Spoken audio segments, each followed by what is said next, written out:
2013 চনত এটি সিনেমা প্ৰস্তুত কৰা হৈছিল যাৰ নাম আছিল দি কনজিউৰিং। এই সিনেমা অন্য সিনেমাৰ তুলনাত বেলেগ ধৰণৰ আছিল কিয়নো ই সত্য ঘটনাৰ ওপৰত আধাৰিত আছিল। এই সিনেমাখনৰ ভয় লগা কেৰেক্টাৰটো আছিল এইটো পুতলা যাৰ নাম আছিল এনাবেলা। সিনেমাখনতো এই পুতলাটো এনেধৰণৰ কিন্তু আচলতে এনেধৰণৰহে।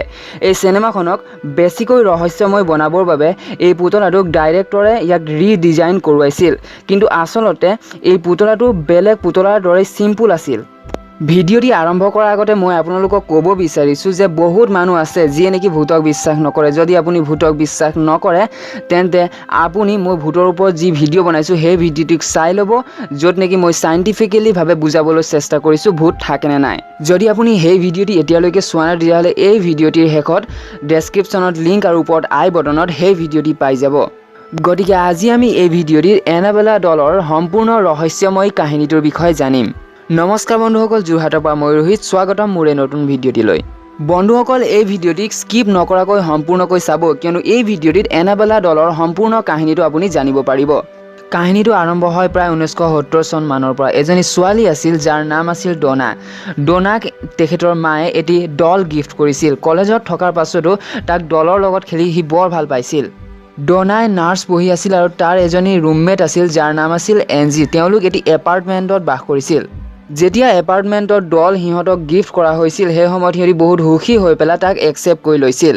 ডলটোক বিচনাত থৈ পেলাই সিহঁতি ওলাই গ'ল। তাৰপৰা অলপ সময়ৰ পাছত সিহঁতি লক্ষ্য কৰিলে যে ডলটোৱে নিজৰ পজিশ্যন চেঞ্জ কৰিছে। যেতিয়া সিহঁতি ঘৰলৈ আহে তেতিয়া ডলৰ পজিশ্যনটো চেঞ্জ হৈ থাকে। এটি ৰুমত যদি ডলক থৈ পেলাই সিহঁতি স্কুললৈ যায়, স্কুলৰ পৰা অহাৰ পাছত অন্য এটি ৰুমতহে ডলক দেখা পায়। বিচনাত থৈ গ'লে আহোঁতে চকীত দেখা পোৱা যায়। লাহে লাহে এই ঘটনাবোৰ আৰু বেছি হ'ব ধৰিছিল। কেইসপ্তাহমানৰ পাছত ই আৰু ভয়াৱহ হ'ব ধৰিছিল। ডলৰ পজিশ্যন চেঞ্জ হোৱাটো সিহঁতৰ কাৰণে এতিয়া বহুতেই কমন কথা হৈ গৈছিল। এদিন ডনা আৰু এনজি দুয়োজনীয়ে দুপৰীয়া কলেজৰ পৰা ঘূৰি আহোঁতে দেখিলে যে ঘৰৰ ভিতৰত বহুকেইটা কাগজত লিখা হৈছে যে হেল্প আছ। এদিন কলেজৰ পৰা আহি পোৱাত সিহঁতৰ বহুতেই দেৰি হৈ গ'ল, ৰাতি হৈ গ'ল আৰু যেতিয়া সিহঁতি ঘৰলৈ আহিলে তেতিয়া দেখা পালে যে সেইদিনা ডলৰ পজিশ্যন চেঞ্জ হোৱা নাছিল। ডলক সিহঁতি য'ত থৈ গৈছিল তাতে আহি পাওঁতে তাতেই সিহঁতি ডলক দেখা পাইছিল। কিন্তু এনজিক সেইদিনা বহুতে আচৰিত ধৰণৰ অনুভৱ হৈ আছিল। যেতিয়া সি ডলৰ ফালে চালে তেতিয়া দেখা পালে যে ডলৰ গাৰ পৰা তেজ বাহিৰলৈ ওলাই আহিছে। এই ঘটনাটোৰ পাছত দুয়োজনীয়ে বহুতে বেছি ভয় খাই গৈছিল, যাৰ বাবে সেই ডলক পৰীক্ষা নিৰীক্ষা কৰিবৰ বাবে পেৰানৰ্মেল ইনভেষ্টিগেটৰ, যাক আমি ঘোষ্ট হাণ্টাৰ বুলি কওঁ, সিহঁতক মাতিলে। ইনভেষ্টিগেটৰ্ছে পৰীক্ষা নিৰীক্ষা কৰাৰ পাছত গম পালে যে সেই পুতলাটোৰ ভিতৰত এটি আত্মা আছে যাৰ নাম আছিল এনাবেলা হিগিন্স। তাৰ পাছত ঘোষ্ট হাণ্টাৰসকলে এনাবেলা হিগিন্সৰ লগত কথা পাতিবলৈ চেষ্টা কৰিছিল। তাৰপাছত এনাবেলা হিগিন্সে ক'লে যে সি সেই ঠাইতে বাস কৰিছিল য'ত এইটো এপাৰ্টমেণ্ট আছে আৰু যিটো এপাৰ্টমেণ্টত ডনা আৰু এনজিয়ে বাস কৰে। লগতে সি ক'লে যে তাৰ মৃত্যু তেতিয়া হৈছিল যেতিয়া তাৰ বয়স 7 বছৰ আছিল।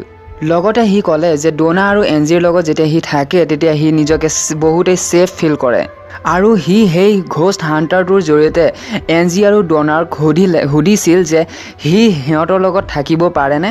এনজি আৰু ডনাক এনাবেলা কাহিনীটো শুনি বহুতেই দুখ লাগিল আৰু সিহঁতি নাৰ্ছ পঢ়ি আছিল, যাৰ বাবে আনক হেল্প কৰাটো সিহঁতি নিজৰ জব বুলি ভাবিছিল। সেইকাৰণে সিহঁতি পুতলাটোক নিজৰ লগতে ৰাখিম বুলি ক'লে। ডনা আৰু এনজিৰ এটা ফ্ৰেণ্ড আছিল যাৰ নাম আছিল ল। সি সিহঁতৰ লগতে থাকিছিল দ্বিতীয় কোঠাত সেই একেটা এপাৰ্টমেণ্টত। লয় আৰম্ভণিৰ পৰাই এই পুতলাটোক পচন্দ কৰা নাছিল। লয় বহুকেইবাৰ সিহঁতক কৈছিল যে এই দলটো বহুতেই ভয়াৱহ, যাৰ বাবে সিহঁতি এই দলটোক একচেপ্ট কৰিব নালাগে।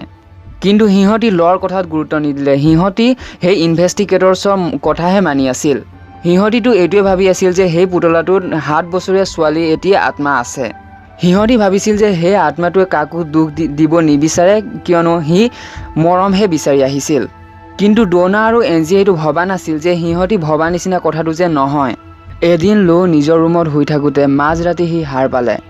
তেতিয়া সি অনুভৱ কৰিছিল যে সি নিজৰ শৰীৰটো হিলাব পৰা নাই। তাৰপাছতে সি তলফালে চালে, তেতিয়া সি দেখিলে যে এনাবেলা ডল আছে আৰু সি তাৰ ফালে আহি আছে। কিন্তু ইয়াৰ পাছতো সি নিজৰ শৰীৰটো হিলাব পৰা নাছিল। এনাবেলা ডল লাহে লাহে তাৰ ওচৰলৈ আহিল আৰু তাক ভালদৰে চাবলৈ ধৰিলে। তাৰ পাছতে সি বেহচ হৈ গ'ল। যেতিয়া সি ৰাতিপুৱা সাৰ পালে তেতিয়া দেখিলে যে এনাবেলাটো নিজৰ ৰুমতেই আছে।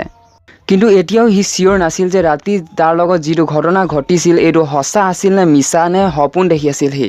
সেইদিনাই দুপৰীয়া লো আৰু এনজিয়ে কথা পাতি আছিল আৰু তেতিয়াই সিহঁতি ডোনাৰ কোঠাৰ পৰা অহা এটি শব্দ শুনা পালে। সিহঁতি ভাবিছিল যে এপাৰ্টমেণ্টত কোনোবা এটি চোৰ সোমাই আহিছে। তেতিয়া লো সেই শব্দটোৰ পিছে পিছে দৌৰি গ'ল। তেতিয়া সি দেখিলে যে এনাবেলা ডলৰ বাহিৰে সেই ৰুমটোত কোনো নাই। তেতিয়া লৈ অনুভৱ কৰিছিল যে তাক পিছফালৰ পৰা কোনোবাই চাই আছে। যেতিয়া সি পিছফালে ঘূৰি চালে তেতিয়া তাত কোনো নাছিল। তাৰ পাছতেই তাৰ বুকুখন বিষাবলৈ ধৰিলে। যেতিয়া সি বুকুখনত হাত লগালে তেতিয়া তাত 7টা আঙুলিৰ চিহ্ন দেখা পালে, য'ৰ পৰা তেজ ওলাই আহিছিল। ডোনা আৰু এনজিয়েটো ভবা নাছিল যে সেই ঘটনাবোৰ এনাবেলা ডলে কৰিছে। সিহঁতি ভাবিছিল যে ইমান সৰু ছোৱালীজনীয়ে কি কৰিব পাৰিবনো। সদায় এনেধৰণৰ ঘটনা ঘটি আছিল, যাৰ বাবে সিহঁতি এনাবেলা ডলৰ ওপৰত সন্দেহ কৰিবলৈ ধৰিছিল, যাৰ বাবে সিহঁতি এজন প্ৰিষ্ট অৰ্থাৎ ফাদাৰক মাতি আনিলে। ফাদাৰ হেগন তেখেতে এই কামৰ কাৰণে নিজকে যোগ্য নহয় বুলি ভাবিছিল। সেইকাৰণে তেখেতে কৈছিল যে এনেকুৱা ভয়াৱহ কামৰ কাৰণে অলপ জনা মানুহৰ প্ৰয়োজন আছিল। সেইকাৰণে তেখেতে ফাদাৰ কুকক কণ্টেক্ট কৰিছিল। আৰু পাছত ফাদাৰ কুকে হেড এণ্ড লৰেন ৱাৰেনক মাতিছিল, যাৰ বিষয়ে আপুনি দি কনজিউৰিং নামৰ চিনেমাখনতো জানেই। লৰেন ৱাৰেনে এপাৰ্টমেণ্টখনলৈ গৈ লো, ডোনা আৰু এনজিৰ লগত কথা পাতি আৰু অলপ ইনভেষ্টিগেশ্যন কৰাৰ পাছত গম পালে যে সেই পুতলাটোত এটি 7 বছৰীয়া ছোৱালীৰ আত্মা নহয়, এটি চৈতানৰ আত্মাহে আছে। আৰু তাৰ লক্ষ্য মৰম পোৱা নহয়, ডোনা আৰু তাৰ লগৰবোৰৰ শৰীৰক কণ্ট্ৰল কৰাটোহে তাৰ লক্ষ্য আছিল। এই সকলোবোৰ কথা গম পোৱাৰ পাছত ডোনাই এই পুতলাটোক ৱাৰেনক দি দিলে আৰু এড আৰু লৰেন ৱাৰেনে এই পুতলাটোক নিজৰ লগতে ৰাখিম বুলি ক'লে। এডে এনাবেলাক নিজৰ বেক চিটত ৰাখিছিল। যেতিয়া সিহঁতি ইয়াক ঘৰলৈ নিছিল তেতিয়া আচৰিত ধৰণৰ অনুভৱ হৈছিল আৰু মাজে মাজে কাৰৰ ষ্টেয়াৰিং আৰু ব্ৰেকে কাম কৰা বন্ধ কৰিব ধৰিছিল, যাৰ বাবে এডে হলি ৱাটাৰ এনাবেলাৰ ওপৰত ছটিয়াই দিছিল। সিহঁতি সেই সময়ত দলটো কণ্ট্ৰল কৰিবলৈ সক্ষম হ'ল আৰু শেষত সিহঁতি ঘৰ পালেহি। প্ৰথমতে সিহঁতি গম পালে যে এনাবেলা নিজে অন্য কোঠাও যাব পাৰিছিল। সেই সময়ত এজন ফেমাছ প্ৰিষ্ট আছিল, যাৰ নাম আছিল ফাদাৰ জেছন ব্ৰেডফৰ্ড। তেখেতে এনাবেলাক চাবৰ কাৰণে এড আৰু লৰেন ৱাৰেনৰ ঘৰলৈ আহিছিল। দলটোক দেখাৰ পাছত কোচত লৈ তেখেতে ক'লে যে তুমি অকল এটি পুতলা হয়, তুমি বেলেগক কষ্ট দিব নোৱাৰা। তাৰ পাছতেই এডে সেই প্ৰিষ্টজনক ক'লে আপুনি এই কথাটো নোকোৱা হ'লে ভাল আছিল।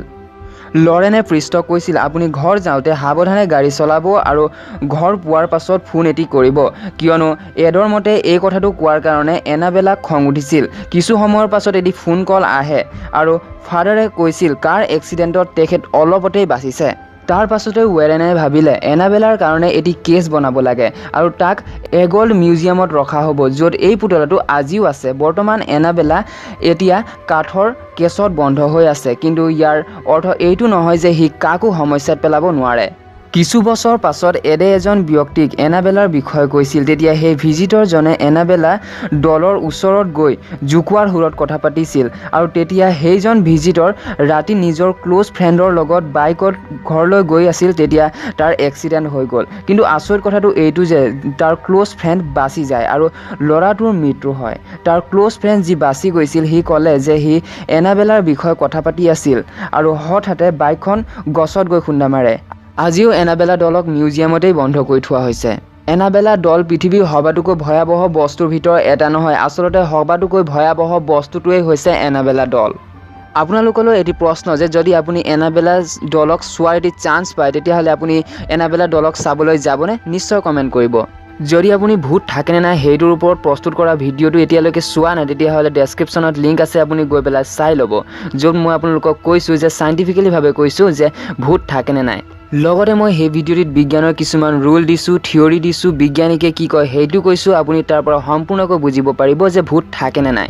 যদি আপোনাক এই ভিডিঅ'টি ভাল লাগিছে লাইক কৰিব, চেনেলটোক ছাবস্ক্ৰাইব কৰি ল'ব, ওচৰত থকা বেল আইকনত অল ছিলেক্ট কৰি দিব, যাতে কোনো এটি নতুন ভিডিঅ' আপলোড হোৱাৰ লগে লগে ন'টিফিকেশ্যন আপুনি পাই যায়। আৰু যদি এই ভিডিঅ'টো বহুতেই বেছি ভাল লাগিল তেতিয়াহ'লে নিজৰ বন্ধু বান্ধৱীলৈ শ্বেয়াৰ কৰিবলৈ নাপাহৰিব। থেংকছ ফৰ ৱাচিং।